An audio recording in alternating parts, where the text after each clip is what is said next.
special guest right now, and he's right here. Well, it's Crystal Head Vodka, really, with the man behind it, Mr. Dan Aykroyd. Of course, you know him. How are you, my friend? Great, Fiona. This is our bottle, Joy.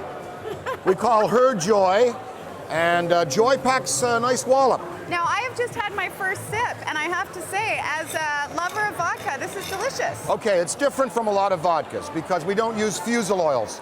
We don't use raw sugar, glycol, or citrus oil. Right. This is a pure spirit vodka, so it's back to the old style of original vodka making in Russia. Just the mash, distilled, so not to remove the taste, not over distilled. That's why you taste a little sweetness in there. It has a little kick. It has a kick off the finish, yes. Our notes were 91 points without using the oils. That's like me getting 80 in math and not studying. Is it really distilled through diamonds? Well, what happens is the distillation process is actually 4 times distilled, okay, not 5 or 6. So you have the corn taste in there. Our notes were vanilla, sweet, dry, crisp, with a kick of heat off the finish. And when Anthony Dias Blue, the great taster, said that, I said, I've succeeded what I wanted to do. You've done your job. Well, because it packs an alco punch.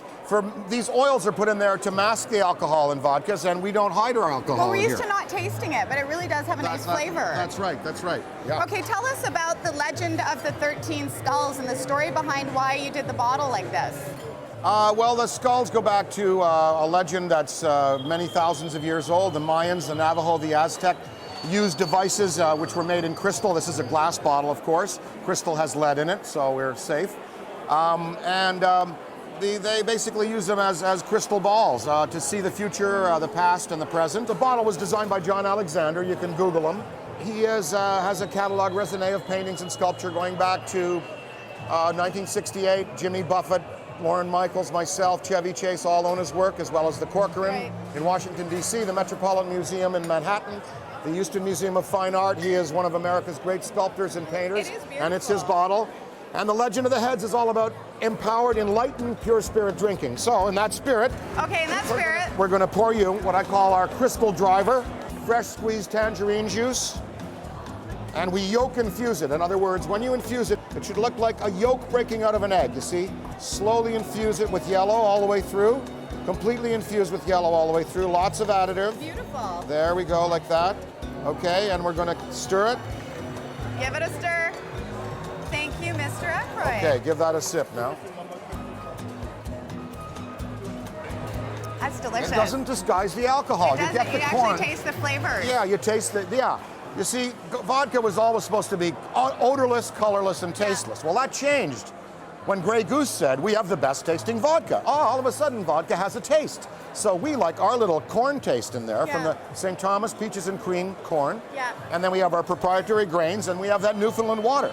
And Newfoundland water is special too because it's so pure and amazing. The acid rain never touched there from the Erie Plume. The Erie Plume was the 1900 Industrial Revolution. All that coal and junk that they were burning never touched Newfoundland water. You asked about the distillation process. A lot of distillers do 5, 6 times, 7 times. There's no taste in that vodka. Yeah.